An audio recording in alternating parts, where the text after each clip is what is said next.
우리 옛말에 이런 말이 있죠. 될성 부를 나무는 떡잎부터 알아본다 라는 이야기입니다. 혹시 어릴 때 그런 이야기를 들어보신 일이 있는지 모르겠습니다. 흔히 크게 될 인물은 어릴 때부터 알아볼 수 있다, 그렇게 사용하는 말이기도 하죠. 비단 사람을 가리킬 때만 사용하는 말은 아니고 어떤 일을 할 때도 이런 말을 사용한다고 합니다. 그래서 그 처음을 보면 나중의 결과도 짐작할 수 있다, 그 처음 일이 잘 되면 마지막 결과도 좋을 것이다 라는 식으로 사람들이 사용하기도 한다는 겁니다. 물론 역변이라고 해서 처음과는 다른 아주 나쁜 결과를 맞이하는 경우도 있지요. 그러니까 시작이 좋다고 해서 그 끝도 좋다라고 말하기는 어렵다는 겁니다. 말하자면 처음이 그 끝을 보장해 주지는 않는다는 것이죠. 다만 처음의 출발, 시작이라고 하는 것이 나중에 영향을 줄 수도 있으니까 그만큼 중요하다라는 이야기로 보는 것이 더 합리적이고 또 적당한 표현이라고 할 수 있을 겁니다. 이 같은 맥락에서 2018년의 마지막 주일을 맞이해서 우리 자신에게도 한번 물어보기를 원합니다. 우리 삶을 한번 되돌아보면서 과연 금년 한 해 우리가 처음 생각하고 처음 맺었던 우리의 결단들, 그리고 우리의 소망들, 또한 우리가 생각했던 모든 일들이 지금 잘 매듭지어져 가고 있는가, 이 시간 다시 한번 헤아려 보는 우리 모두가 될 수 있기를 바랍니다. 저는 우리 교회 파송 받은 지 이제 13년이 지났는데요. 지난 13년 동안 매년 마지막 주일 예배의 설교 제목은 이 한국의 교수 신문이 정한 이 올해의 사자성어를 가지고 이 말씀을 전해왔습니다. 이 매해마다 한국의 교수 신문은 이 대표적인 지성인들에게 설문조사를 해서 이 사자성어를 선정하고 발표하곤 했는데, 이 올해 선정된 사자성어는 임중도원이라는 말이었다고 합니다. 임중도원이라는 이 사자성어는 이 중국의 고전이지요. 논어의 이 태백편이라고 하는 곳에 실린 말인데, 임중, 그러니까 책임은 무겁고, 다시 말해서 짐은 무겁고 갈 길은 멀다, 도원, 길은 멀다 라는 의미를 갖는 고사성어라고 합니다. 근데 그 뜻이 아주 깊은 의미를 담고 있는데, 왜 짐이 무거운가 하면 이 삶의 무거운 짐을 뜻하는 것이 아니라 말하자면 인간을 사랑하는 그 마음이요, 인간에 대한 그 사랑이 마음의 짐으로 항상 무겁게 남아있기 때문이라는 겁니다. 곧 인간에 대한 사랑처럼 이 세상에 무거운 짐이 또 있겠느냐라는 질문이었다는 것이죠. 그래서 그 무거운 짐을 평생 안고 살아가는 것, 그래서 그것을 쉽게 내려놓을 수 없기 때문에 그 길이 멀게만 느껴진다는 겁니다. 그러니 이 말을 생각을 해보면 이 말의 의미는 우리가 책임을 지지 않으려고 하는 사람들, 아주 작은 일에도 회피하고 돌아서려고 하는 사람들에게서는 도저히 찾아볼 수 없는 말이 바로 이 이야기라고 할 수 있는 것이죠. 곧 임중도원이라는 이 말 안에는 사명감에 대한 이야기가 있다는 겁니다. 우리 삶의 아주 중요한 가치라고 여기는 것, 그 무거운 짐을 짊어지고 인생을 살아가는 그 삶의 모습, 말하자면 현자들의 모습이나 오늘날 우리 그리스도인의 모습으로 바꾸어 이야기한다면 그리스도의 십자가를 짊어지고 살아가는 삶의 모습에 견줄 수 있다라고 보는 것이죠. 사도 바울도 그래서 그런 이야기를 했죠. 거룩한 책임을 우리가 갖고 살아가야 한다고. 예수 그리스도의 제자가 된다라는 것은 거룩한 십자가를 자기도 짊어지고 살아가는 겁니다. 그래서 의의 면류관을 쓰는 그날까지 선한 싸움을 끝까지 싸워내는 모습이라고 이야기할 수 있다는 것이죠. 그 말을 우리가 사자로 바꾸면 바로 임중도원이다라고 바꾸어 설명할 수 있다는 겁니다. 사실 2018년 한 해를 마무리하는 사자성어로 이 한국의 많은 지성인들이 이 말을 꼽은 데는 두 가지 이유가 있다고 합니다. 그 첫 번째 이유는 뭐냐면 바로 우리가 소속해 있었던 이 한반도의 평화가 성공적으로 완수되기를 바라는 마음 때문에 이 말을 선정을 했다는 거예요. 지난 4월 27일 이 판문점 평화의 집에서 역사적인 남북 정상회담이 열렸죠. 그리고 그 이후로 금년에만 3번의 남북 정상이 만나는 성과가 있었다는 겁니다. 이것은 지난 70여 년 동안 이 전쟁과 폭력, 그리고 갈등과 분단으로 상처받은 우리 한 민족이 걸어온 무겁고도 기나긴 그 길에 종지부를 찍고 이제 새로운 평화의 길로 나가기 위한 노력이라고 우리가 평가할 수 있을 것입니다. 그러나 여전히 이 한반도 평화의 길은 멀고도 험한 여정이라고 말할 수 있죠. 지금 70여 년을 지내온 것처럼 앞으로 평화의 여정을 만들어 가기 위해서 가야 할 길도 우리가 생각하는 것 이상으로 길 수 있다는 겁니다.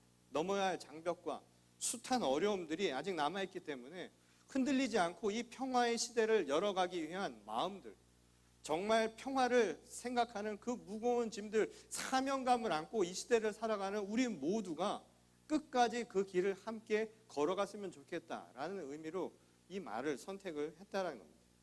또 임중도원이라는 이 말을 선택한 이유는 이 오랫동안 한국 사회를 짓눌러 왔던 적폐라고 하죠. 폐단들을 청산하고 불평등하지 않은, 다시 말해서 불평등 없는 세상을 이룩하고자 하는 모든 노력들이 그치지 말고 계속해서 지속되기를 바라는 마음에서 이 사자성어를 선택했다는 겁니다. 이 지난 시정연설에서 대통령은 성장의 열매가 국민에게 모두 공정하게 나누어질 수 있는지 돌아보고 불평등과 양극화를 해결했겠다라고 천명을 한 바가 있죠. 이 불평등한 경제 현실을 바로잡고 사회적 약자를 보살피겠다라는 다짐, 과연 그 다짐이 이제 한 해를 마무리하는 이 시점에 잘 이루어지고 있었는가, 우리가 한번 되짚어볼 일이기도 하지요. 얼마 전 산업재해로 젊은 청년 노동자가 죽음을 맞이한 사건이 있었습니다. 그것은 여전히 열악한 노동 환경이 우리 사회에 있고, 또한 많은 서민들은 경제적인 어려움으로 인해서 팍팍한 삶의 현실을 마주하고 있다는 것을 우리는 보고 있습니다. 이 정부의 안정 정책에도 불구하고 끝없이 출렁이는 이 부동산 시장이나 이 경제 불황에는 아랑곳하지 않고 지속적인 호황을 맞이하고 있는 고급 수입 제품 시장의 현실은 여전한 우리 한국 사회의 불평등한 현실, 빈부격차를 체감하게 해주죠. 그런 이유에서 많은 지성인들은 이 현 시대를 살아가고 있는 우리가 함께 나누고 또한 함께 평등한 세상을 만들기 위해서 끝까지 노력을 기울일 필요가 있다라는 점에서 이 사자성어를 골랐다는 겁니다. 이 사자성어는 오늘 이민 사회를 살아가는 우리들에게도 동일한 메시지로 다가올 수 있다는 생각을 해봅니다. 우리가 살고 있는 이 미국 땅에도 여전히 빈부의 격차가 날로 극심해지고 있고요. 또 지금 현 정부에 들어서 이민 문제와 함께 많은 갈등들이 일어나고 있는 것을 보게 됩니다. 이 최근에는 정부가 이 재정 문제로 인해서 셧다운하는 상황도 벌어지고 있죠. 많은 상황들이 결코 우리가 함께 살아가는 이 시대에 서로를 이해하고 협력하고 함께 갈등을 봉합해 나가는 모습이라기보다는 여전히 분열이 남아있고 여전히 우리 가운데 어려움들이 산재해 있다는 사실을 보여주고 있다는 겁니다. 그런 현실 속에서 우리가 함께 살아가는 세상을 만들기 위해서 예수 그리스도의 제자로 살아가는 바로 오늘 이 시대의 교회와 성도들이 임중도원이라고 하는 말의 의미를 어떻게 받아들이며 살 수 있을까요? 지난주 이 북가주 한인연합감리교회 코커스 목회자 가족 수양회가 있었습니다. 저도 거기에 참석을 했는데 이 마지막 날 폐회 예배를 하는데 성찬식을 했습니다. 근데 성찬식을 앞두고 집례 목사님이 이 목사회 회장이신 분이 집례를 하셨는데 나오실 때 선물이 하나씩 있으니까 성찬을 받으며 선물을 하나씩 가져가라고 광고를 하신 거였습니다. 그러면서 하시는 말씀이 선물로 돈이나 또는 어떤 물건을 준비를 하면 좋았을 텐데 죄송하다라고 이야기를 하는 거예요. 왜 죄송하냐면 선물로 십자가를 준비를 했다는 겁니다. 그래서 그 말을 들은 많은 목사님들이 함께 웃었던 기억이 납니다. 왜냐하면 목사에게 십자가는 선물이라기보다는 오히려 짐이라는 의미로 많이 이해하고 있기 때문이라는 것이죠. 하지만 이 십자가의 소명은 목회를 직업으로 삼고 살아가는 목사들에게만 주어진 것이 아니죠. 사실은 그 선물은 여러분 모두에게도 함께 주어진 짐이기도 하다라는 겁니다. 예수께서는 자신을 따르는 모든 제자들에게 각기 자기 몫의 짐이 있다고 말씀하셨습니다. 제 십자가를 지라고 말씀을 하셨죠. 그것이 바로 우리에게 짐일 뿐만 아니라 사실은 선물이 될 수 있다는 사실을 우리에게 가르쳐 주셨다는 겁니다. 그 십자가의 짐이라고 하는 것은 예수 그리스도를 따르는 모든 교회와 그리고 제자들, 오늘 이 시대의 모든 성도들이 함께 짊어져야 할 소명이라는 것을 우리가 기억해야 한다는 겁니다. 물론 그리스도인들에게 소명이라고 하는 것이 얼마나 중요한가, 거룩한 책임감을 지면서 살아가는 것이 무엇인가, 십자가의 의미가 무엇인가 하는 것은 아마 많은 성도님들이 귀에 닳도록 들은 이야기인지도 모르겠습니다. 평생 안고 살아야 할 무거운 짐처럼 느끼는 분들도 많겠죠. 그러나 정작 그 소명을 어떻게 내가 지키면서 살아갈 것인가, 그것의 의미가 무엇인가 하는 것에 대해서는 막연한 생각만을 갖는 경우가 많다는 겁니다. 그런 의미에서 오늘 우리가 읽은 이 본문의 말씀 속에서 우리는 유년 시절 예수 그리스도의 삶을 통해서, 그의 행적을 통해서 우리가 과연 짐과 같은 예수 그리스도의 십자가를 짊어지고 살아가는 것이 과연 어떤 의미인가, 이 시대의 거룩한 책임감을 갖고 살아가는 소명을 가진 사람들의 모습이 무엇인가, 그리고 2018년을 마무리하면서 새로운 한 해를 준비하는 우리들에게 앞으로 어떻게 살아가야 할 것인가에 대한 가르침, 그리고 그에 대한 단서를 찾아보게 됩니다. 오늘 우리가 읽은 누가복음의 말씀에 의하면 유년기 예수 그리스도의 삶에 대한 이야기를 우리에게 가르쳐주죠. 사실은 예수님에 대한 소년 시절의 이야기는 오늘 우리가 읽은 이 본문의 내용이 아주 유일한 기록이라고 할 수 있는 본문이기도 합니다. 그런데 예수는 오늘 본문 말씀을 보면 이 유대인들의 오랜 전통을 따라서 자신의 부모와 함께 매년 6월절마다 예루살렘을 방문했던 것으로 보이죠. 이 당시 유대 율법은 이 남자아이들이면 태어나서 8일째 되는 날 할례를 행하도록 했습니다. 그리고 5살이 되면 율법을 배우게 하지요. 그것을 어머니를 통해서 필요한 율법, 가장 기초적인 율법들을 배우도록 그렇게 가르쳤습니다. 그리고 10살이 되면 미슈나, 지금 우리가 탈무드라고 하는 것을 공부를 하게 됩니다. 그리고 13살이 되면 소위 언약의 아들이라고 해서 공회의 정식 회원이 될 수 있는 자격을 부여해 줬습니다. 그 말은 그때 비로소 성인으로 그 공동체에서 인정을 받게 되었다는 겁니다. 이것이 당시 유대 율법이 정한 율례, 어린 아이들, 특히 남자아이들이 커가면서 따라야 할 모습이었다는 거예요. 그런 의미에서 보면 아마도 어린 예수, 소년 예수도 똑같은 과정을 그때 따르고 있었던 것으로 보이죠. 그런데 오늘 본문 말씀을 보면 하나의 에피소드가 발생을 하죠. 그것은 예루살렘 성전을 방문한 이후에 예수가 사라져 버린 겁니다. 이제 집에 돌아가야 하는데 부모인 요셉과 마리아가 아들 예수를 찾으려 하지만 예수의 행적을 찾지 못하죠. 그래서 수소문한 끝에 사흘이 지나고 나서야 회당에서 율법을 함께 토론하고 있는 자기 아들 예수를 발견하게 됩니다. 그런데 그때 걱정스러운 심정으로 어디 있었는가를 찾은 부모에게 소년 예수가 행한 그 대답이 참 놀랍지요. 뭐라고 이야기를 했냐면 아버지의 집에 머물러 있는 자신을 왜 찾느냐라고 그렇게 다소 의아한 대답을 하죠. 부모는 속이 타서 찾고 있었는데 결국 찾아가니까 항한 이야기가 무엇이었냐면 내가 있어야 할 곳인데 왜 나를 찾느냐라고 그에게 이야기를 한 것이었습니다. 그런데 이 말 안에서 우리는 아주 중요한 메시지 하나를 얻게 되죠.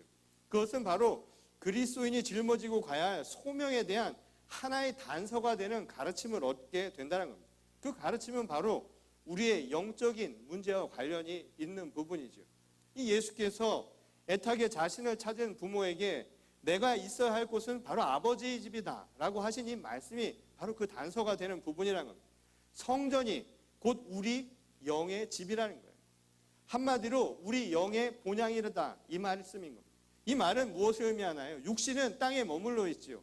예수 그리스도께서 이 땅에 오셔서 육신의 옷을 입고 이 땅을 살아가지만 결국 그의 영이 머무는 곳은 다른 것이 아니라 아버지의 집에 있어야 한다라는 것을 가르쳐주는 대목이었다는 겁니다. 그것은 동일하게 우리에게도 똑같은 메시지로 다가온다는 거예요. 우리가 거해야 할 곳은 어디인가? 우리의 영이 머물 곳, 우리의 영이 와서 다시 돌아갈 곳은 다른 곳이 아니라 바로 하나님의 집, 성전이 되어야 한다는 거예요. 우리 본향은 다른 곳이 아니라 하나님의 집, 그곳에 머물러 있어야 한다라는 말씀이었다는 겁니다. 근데 이 말씀은 이 당시 시대적인 관점으로 보면 오해가 될 만하죠. 오늘날도 마찬가지입니다. 이 성전이라고 하는 것이 건축물, 유대 회당이나 오늘날로 말하자면 이 예배당을 사람들은 떠올리기 마련이었기 때문이라는 것입니다. 그래서 사도 바울은 고린도전서 3장 16절에서 예수께서 하신 그 말씀, 우리가 머물러야 할 하나님의 집이 무엇인가를 이렇게 이야기를 하죠. 곧 우리가 하나님의 성전이라는 거예요. 여러분이 바로 하나님의 전이라는 사실을 기억하라는 겁니다. 그 말은 무엇인가요? 우리 자신이 하나님의 집이 되어야 한다는 겁니다. 하나님의 집은 이 건축 예배당이 아니라 바로 우리 자신이 하나님의 집 성전이 되어야 한다는 겁니다. 그 이유는 다른 것이 아니라 하나님의 영이 그 안에 계시기 때문이라는 거예요. 성전, 하나님의 집은 주인이 하나님 아닙니까? 하나님의 영이 그곳에 살아계시니 우리가 머물러야 할 곳도 그곳이라고 이야기하신 것인데, 그 하나님의 영이 머무는 곳은 건축물이 아니라는 거예요. 우리 자신이라는 거예요. 내 안에 하나님의 영이 살아계시면 그게 바로 성전이라고 우리에게 가르쳐주는 말씀이었다는 겁니다. 자기 몸이 이 하나님의 영이 되는 것, 그 하나님의 영이 살아계신 성전이 되는 것을 깨닫는 것, 이게 신앙의 본질이라는 거예요. 이게 신앙의 출발점이 되는 것이고, 이것이 바로 소명이 무엇인가를 아는 바로 첫 발걸음을 내딛는 부분이라고 말씀하고 있다는 겁니다. 그러니 어디에서 무엇을 하든 우리가 하나님의 성전에 머물러 있는 것처럼 살라 일 것이죠. 이게 소명을 안고 살아가는 사람의 모습이라는 거예요. 짐을 짊어지고 살아가는 것, 임중, 무거운 하나님의 십자가를 짊어지고 살아간다는 것은 다른 것이 아니라 그 출발점이 여기서 시작한다는 겁니다. 내가 곧 하나님의 성전임을 깨닫는 거예요. 그리고 그것을 깨닫는 것으로 그치는 것이 아니라 하나님의 영이 내 안에 살아 계시도록, 내주하실 수 있도록 내 마음의 문을 여는 것, 이게 소명의 출발점이라는 것이죠. 그러니 예배당에 앉아서 예배한다고 찬양하고 기도하고 이곳에서 아무리 우리가 말씀을 읽는다 할지라도 내 안에 주님이 살아계시지 아니하면 그건 아무 소용이 없는 일이라는 거예요. 하나님의 성전, 그리고 내 스스로 성결한 삶을 살아가기 위한 실천하는 모습을 갖지 않는다면 그것은 아무 소용이 없는 일이 될 수도 있다는 거예요. 그러니 이 일이 우리에게는 얼마나 어렵냐 이 말인 거예요. 그래서 무거운 짐과 같은 거예요. 이 많은 젊은 우리 애기 엄마들을 보면 무서운 얘기 중에 하나가 있죠. 시월드. 요즘에 그렇게 이야기하더라고요. 시댁과 함께 하는 것은 굉장히 힘든 것이라고. 그래서 요즘 젊은 사람들이 가급적이면 시댁과 멀리 떨어져서 살고 친정집 가까이에서 신혼집을 구해서 사는 경우가 많은데, 한번 그것도 생각을 해보세요. 시부모를 모시고 사는 일을 우리가 효도하는 일이라고 생각을 해보면 그것도 가끔 가서 하면 괜찮아요. 그렇죠? 멀리 떨어져 있어서 명절 때마다 아니면 때마다 갖고선 시부모 만나는 거는 그건 좀 할 수 있어요. 물론 그것도 안 하는 사람들이 있어서 문제인데, 그런데 시부모를 날마다 모시고 산다고 한번 생각을 해보세요. 그거 어떻겠습니까? 벌써 굉장한 무거움이 들죠. 요즘에는 명절만 지나면 명절병이라고 하는 것이 생긴다고 하지 않습니까? 1년에 한두 번 있는데 그거 찾아가서 시부모를 공양하는 것 자체도 사실은 굉장히 어려운 일이라는 거예요. 근데 만일 날마다 함께 시부모를 모시고 산다고 한번 생각해 보십시오. 확 피부에 와닿지요. 하나님을 우리가 날마다 만난다는 게 어떤 모습일까 질문해 보는 겁니다. 하나님의 성전을 찾는 것, 매 주일마다 또는 주일에 한두 번 정도 찾는 것이요. 사실 그것도 잘 안 하는 시대를 살고 있는데 그것조차도 우리가 어려워하는 시대를 살고 있는 것 아닙니까? 그런데 그렇게 하면 그나마 해볼만 하다라는 거예요. 주일날 와서 신앙생활하는 것, 이 거룩한 성전이라고 생각하는 이곳에서 주님을 내 안에 모시는 이 예배의 행위가 우리를 기쁘게 하고 우리를 만족해 할 수는 있을 것이다 이 말인 것이죠. 그런데 정말 중요한 것은 이 예배당에 머물러서 그때 주님을 만나는 것으로 그치는 것이 아니라 내 안에 하나님을 날마다 모시고 매 순간순간마다 사는 것, 이게 바로 진정한 소명의 출발이고 그것이 신앙의 본질이라고 생각을 해본다면 그거야말로 무겁지 않을 수 없는 짐이 될 수 있다는 것이죠. 그 일이 얼마나 개인이 감당하기가 무겁고 힘든 것인지는 이 감리교회 창시자인 요한 웨슬리가 속회라고 하는 이 작은 모임을 만든 그 이후에서도 찾아볼 수 있다는 겁니다. 당시에 속회, 이 클래스라고 이야기하는데요. 이게 바로 오늘날 교회 소그룹의 원형입니다. 이 소그룹이라고 하는 것을 만들어서 많은 교인들이 그곳에 참여할 것을 독려한 이유가 바로 이와 관련이 되어 있다는 거예요. 이 속회를 통해서 그곳에 참여한 모든 구성원들이 서로 경건한 삶을 살아갈 수 있도록 돕게 하기 위해서 이 모임을 만들었다는 거예요.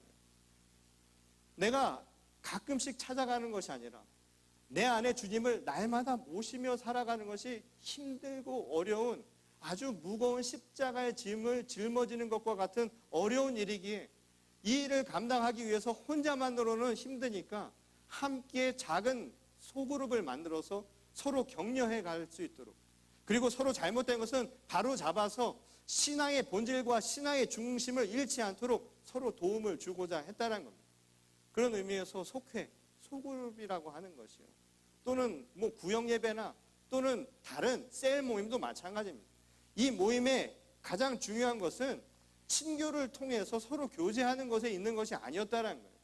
그 모임의 핵심은 무엇이었냐면 그리스도인의 아주 기본적인 소명이라고 할 수 있는 성결한 삶, 다시 말해서 하나님이 내 안에 내주해 계시는 것, 주님이 내 안에 계셔서 내가 살아있는 주님의 성전이 되는 것, 그래서 하나님의 집이 되는 것, 그래서 내가 날마다 하나님의 집에 거하는 삶을 실천하는, 그것을 실천할 수 있도록 권면해주고 도와주는 일종의 신앙의 터전이라고 말할 수 있다는 겁니다.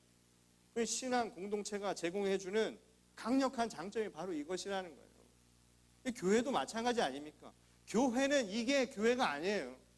교회는 congregation, 모임 아닙니까? 교회는 바로 여러분들이 교회예요. 근데 여러분들이 교회가 되기 위해서는 그냥 교회가 되는 게 아니다 이 말인 겁니다. 내 안에 하나님의 집이 있는 바로 그들의 모임이 곧 교회, 성회라고 이야기할 수 있다는 거예요. 그러니 이 신앙 공동체, 이 교회가 주는 장점이 뭐겠느냐는 거예요. 서로 하나님의 집을 짓기 위해서 무거운 짐을 짊어지고 살아가는 서로가 격려해 주는 자리라는 거예요. 이곳에 모여서 우리가 그 신앙이 흔들리지 않도록 서로 도와주는 겁니다. 격려해 주는 것이고 권면해 주는 것이고 함께 기도해 주는 장소가 바로 이 신앙 공동체의 중요한 책임이라는 거예요. 그리고 이 신앙 여정을 끝까지 함께 갈 수 있도록 동행하는 거예요.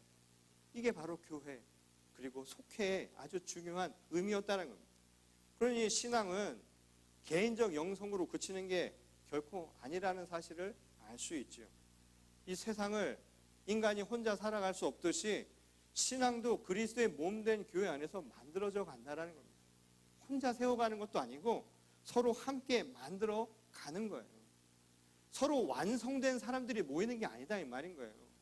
내가 벽 보고 신앙 매진을 해서 얻어질 수 있는 구원이 아니라는 거예요. 그럼 구원이 아니라 해탈이죠. 그렇게 해서 교회가 이루어지는 게 아니라 교회를 통해서 함께 신앙이 부족한 자들, 죄인된 우리가 그리스도의 그 몸된 교회 안에서 성결한 하나의 공동체가 만들어질 수 있다는 겁니다. 아직 채 성장하지 않은 소년 예수가 이 자신이 머물러야 할 집이 바로 거기라고 하면서도 결국 부모를 따라 고향으로 다시 내려간 까닭이 바로 거기에 있다는 거예요. 그리고 오늘 본문 말씀에 의하면 그의 육신의 부모를 순종하면서 살았다라고 이야기하지 않습니까? 그건 무엇을 얘기해 주는 거예요? 하나님의 집이 어디 있는가? 우리의 영의 상태에 대한 이야기를 가르쳐 줄 뿐만 아니라 또 두 번째 중요한 단서는 그 신앙이라고 하는 것은 자기 홀로 안에서 그치는 게 아니라는 거예요. 세상 속에서 실현될 수 있어야 한다는 겁니다. 혼자 믿음으로 고백하고 결단하고 다짐하는 것이 아니라 세상 속에서 믿음도 열매를 맺혀야 한다는 겁니다. 웨슬리가 우리에게 가르쳐준 그 속회에 대한 이야기도 그런 의미에서 파악할 필요가 있다는 거예요. 우리가 교회 공동체를 통해서 이 신앙의 모임을 통해서 얻어야 할 것들도 마찬가지라는 거예요. 우리는 개인적으로는 개인의 구원의 열망을 안고 이 자리에 나온 것 아닙니까? 그 개인의 구원의 열망은 다른 것이 아니라 내 안에 하나님이 살아계시는 거예요. 내가 곧 하나님의 집이 되기 위해서 지금 여러분 나와 계신 거 아니에요? 그게 같은 말 아닙니까? 하나님의 나라에 간다라는 것을 달리 말하면 내 안에 하나님의 집을 모시는 게 아니에요. 아니 바깥이 하나님의 나라라고 하더라도 내가 하나님의 나라를 살지 않으면 그건 아무 소용없는 것 아닙니까? 그거야말로 지옥 아닙니까? 그것이 바로 부자 거지 나사로의 얘기를 통해서 보여준 부자의 모습 아닌가요? 저 간극 너머에서 천국을 바라보면서 가지 못하는 지옥의 모습이 바로 그와 똑같은 거 아니냐 이 말인 겁니다. 그런 의미에서 오늘 우리가 하나님의 나라를 살기 위해서 하나님을 내 안에 모시기 위해 우리가 행해야 할 것들이 과연 무엇이냐, 그리고 공동체를 통해서 우리가 무엇을 어떻게 점검해 가며 살아야 할 것인가 라는 질문들을 하게 된다는 겁니다. 구체적으로 그 소명들을 어떻게 지켜나갈 것이냐는 거죠. 이 웨슬리는 우리가 신앙생활을 통해서 증명해야 할 것들을 세 가지로 아주 간략하게 이렇게 설명을 했습니다. 그 첫 번째는 뭐냐면 남에게 해가 되는 모든 종류의 악한 행위를 금하는 거예요. 내가 원하지 않는 것을 남에게 행하지 않는 겁니다. 불문율이죠. 황금률 같은 겁니다. 악한 일을 행하지 않는 것. 그게 곧 개인의 구원을 열망하는 사람이 세상 속에서 행해야 할 모습이라는 거예요. 그것은 속회나 교회에서 그것을 점검해 나가야 할 첫 번째 구체적인 실천 방안이라는 겁니다. 오늘 우리가 모여서 무엇을 하나요? 서로가 잘못하는 것들, 악한 일들을 점검해 줘야 되는데 오늘날 교회들이 모여서 악한 일들을 만들어내는 경우도 있잖아요. 하지 말아야 할 일들을 교회 안에서 하는 경우가 더 많지 않습니까? 입으로 범하는 죄들이 얼마나 많은가요? 내 안에서 범하는 죄만이 아니라 그것을 다른 사람에게 전가하는 경우가 또 얼마나 많았냐 이 말인 것이죠. 또한 세상 속에서 불의한 일들이 얼마나 많습니까? 예수 믿는다고 이야기하면서 세상 속에서는 예수 믿지 않는 사람들보다 못하게 살아가는 경우가 너무 많잖아요. 오늘날 교회가 많은 세상 사람들의 비아냥거림거리가 된 이유가 뭘까요? 믿음이 잘못돼서 복음의 내용이 잘못돼서 하나님의 메시지가 잘못돼서 그런 적은 한 번도 없었다 이 말인 것이죠. 그것을 믿음으로 알고 실천하려는 사람들이 잘못 실천해서 나타난 결과 아니냐 이 말인 겁니다. 그래서 우리 신앙의 첫 번째 모습들은 악한 것을 막아야 한다는 겁니다. 우리가 그것을 서로 점검할 수 있는 것, 이게 교회와 작은 속회들이 해야 할 모습이라는 것이죠. 두 번째는 뭐냐면 선을 행해서 남에게 긍휼함과 자선을 베풀 수 있어야 한다는 거예요. 나눔의 삶을 살아야 한다는 거예요. 긍휼한 마음을 갖져야 하고, 또한 가난하고 억눌린 자들, 그리고 여전히 힘들게 살아가는 자들에 대해서 시선을 두고 그들과 내가 가진 것을 함께 나눌 수 있는 마음들, 선한 마음으로 우리가 함께 베풀며 살아가는 것, 이것이 바로 교회의 모습이어야 하고, 그리고 그 교회를 이루고 있는 바로 성도들의 모습이어야 한다는 거예요. 하나님의 집이 되었다라고 하는 것은 이러한 선한 모습들을 통해서, 이러한 선한 행위들을 통해서 나타난다라는 거예요. 한번 생각해 보세요. 지금 이야기한 이 두 가지만 지켰다 한들 세상 속에서 예수님의 복음을 말로 전할 필요가 있었겠냐 이 말인 거예요. 예수님이 2000여 년 이 땅 가운데 오셔서 행하신 일이 무언가를 생각해 보면 바로 이 두 가지 아니겠냐 이 말인 것이죠. 이것을 통해서 오늘날 교회가 세워진 것 아니겠냐는 거죠. 마지막으로 세 번째는 하나님이 명하신 모든 예식에 참여하는 겁니다. 이것이 바로 오늘날 교인된 자들의 모습 가운데 하나라는 거예요. 우리가 하나의 교회를 이루기 위해서 하나님이 명하신 그 예식기, 모든 하나님의 예배 모임에 참여할 수 있도록 최선을 다하라는 겁니다. 이것이 바로 자기 신앙을 점검하고 자기 신앙을 실천할 수 있는 방안이라는 것이죠. 저는 이 새해인 2019년에 이 바로 우리 교회가 지켜야 할 신앙의 실천 방안도 여기에 있다라고 여러분들과 함께 나누고 싶습니다. 우리 교회가 목표로 삼은 구체적인 실천 과제 가운데 하나가 바로 속회를 통한 신앙의 경건성 회복입니다. 여러분들도 잘 아시다시피 우리 교회는 여건상 모든 행사가 다 주일에 집중되어 있어서 어려움이 많죠. 어떤 분들은 표현하기를 돗대기 시장 같다고 표현을 하신 분들이 있어요. 그만큼 주일날 너무 번잡해서 일괄적으로 행해지지 않는 일들이 너무 많았습니다. 그래서 매월 넷째 주일을 전 교인 속회 주일로 정하였습니다. 그래서 모든 성도들이 속회별로 마지막 넷째 주일은 다 모여서 모임을 갖고자 합니다. 물론 교제를 위한 가정 모임 그리고 친교는 개별적으로 가져도 좋습니다. 하지만 속회 주일에는 모임을 통해서 말씀을 중심으로 함께 교제하는 자리를 갖고자 합니다. 서로의 신앙이 자라날 수 있도록 지금 이야기한 이 세 가지가 잘 지켜지고 있는가? 내가 하나님의 자녀로, 하나님의 성도로, 하나님의 교회로 오늘 하나님의 집을 내 안에 짓고 우리 교회도 하나님의 집이 되어가고 있는가를 점검할 수 있는 그런 자리가 되기를 원합니다. 그래서 우리에겐 다소 무거운 짐 같더라도 그 십자가의 소명을 끝까지 내려놓지 않고 실천할 수 있는 길을 다짐할 수 있는 그런 자리로 삼고자 합니다. 개인적인 영성을 위해서는 매월 첫째 주 토요일 새벽 예배를 통해서 우리가 첫 열매 예배를 드리기로 함께 나눈 바가 있습니다. 매월 마지막 주일에는 속회 모임을 통해서는 이 신앙의 다짐들, 우리가 했던 다짐들이 흩어지지 아니하고 결실의 기쁨을 나누는 자리가 될 수 있도록 우리 교회의 많은 성도님들이 함께 적극적으로 참여해 주시기를 이 시간 다시 한번 권면하고 부탁을 드리고자 합니다. 임중도원, 그리스도의 교회와 성도들에게도 의미 있는 사자성어입니다. 십자가의 무거운 소명을 짊어지고 이제 끝까지 선한 싸움을 다 싸우기를 결단하는 이 시대의 교회와 성도들이 되시기를 바랍니다.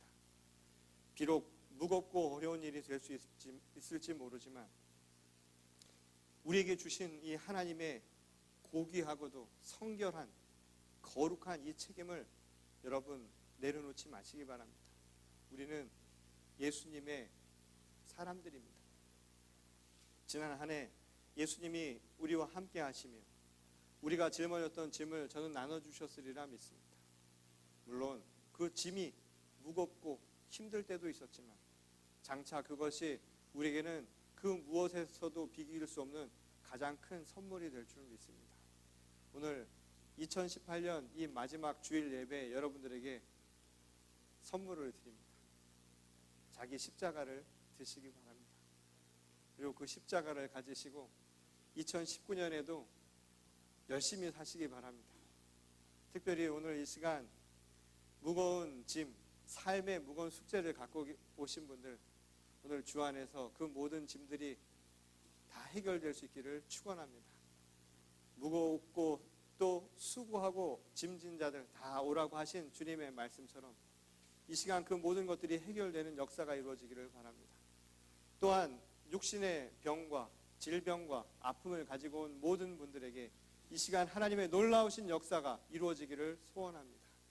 하나님께서 함께 하시고 치유의 역사가 이루어지는 또 다른 한 해가 되기를 원합니다. 또한 우리에게 맡겨진 교회의 사명들을 감당케 하시고 젊은이들에겐 비전과 소망이 이루어지는 또 다른 한 해가 되기를 소원합니다.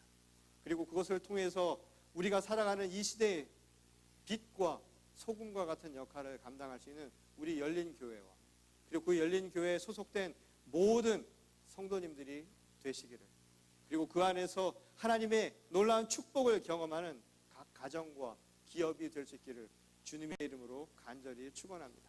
우리 다 같이 기도하시겠습니다. 하나님, 이 시간 하나님의 은총을 우리의 입술로 고백하올 때 우리들에게 주어진 이 무거운 짐조차도 저희들에겐 귀한 선물이었음을 깨닫는 자리가 되게 하시고 이제 한 해를 마감하면서 또 다른 결단을 행하게 하여 주시옵소서. 거룩하신 하나님의 그 능력이 우리 가운데 역사하실 줄 믿사오니 저희를 주님의 도구로 사용하여 주시옵소서. 하나님, 힘들고 어려울 때도 하나님을 먼저 바라보게 하시고 고난과 아픔 속에서도 내 자신만이 아니라 주변에 있는 이웃을 바라보게 하시니 나의 연약함과 부족함 속에서도 하나님의 능력을 통하여 나를 사용하신다라는 믿음을 갖게 하셔서 이 세상 가운데 참된 소금과 빛의 역할을 감당할 수 있는, 충분히 해낼 수 있는 이 시대의 거룩한 공교회와 성도들이 되게 하여 주시옵소서. 이 시간 우리의 마음을 다해 하나님 앞에 기도합니다. 우리의 간구를 들어 주시옵소서. 한 해를 마무리하며 우리가 지었던 많은 죄악들, 또 우리 스스로 부끄럽게 여겼던 모든 면들, 하늘을 바라보며 우리 스스로 참 부끄럽고 안타깝게 여겼던 모든 일들이 하나님의 그 놀라우신 말씀의 은총 안에서 깨끗이 씻김받게 하시고, 이제 우리 스스로는 이 자리에서 죽고 십자가의 그리스도 안에서 다시 부활의 능력을 체험할 수 있도록 주님 역사하여 주시옵소서. 새로운 한 해 주님과 동행하는 거룩한 한 해가 될 수 있도록 이 시간 믿음으로 나아갈 수 있게 하여 주시옵소서. 하나님 감사합니다. 그 은혜에 감사 또 감사를 드립니다. 주님 사랑합니다. 그 사랑으로 또한 소망 가운데 우리의 믿음으로 한 해를 출발할 수 있도록 역사하여 주시옵소서. 모든 것 위에 함께 하시는 우리 주 예수 그리스도의 이름으로 간절히 기도드렸습니다.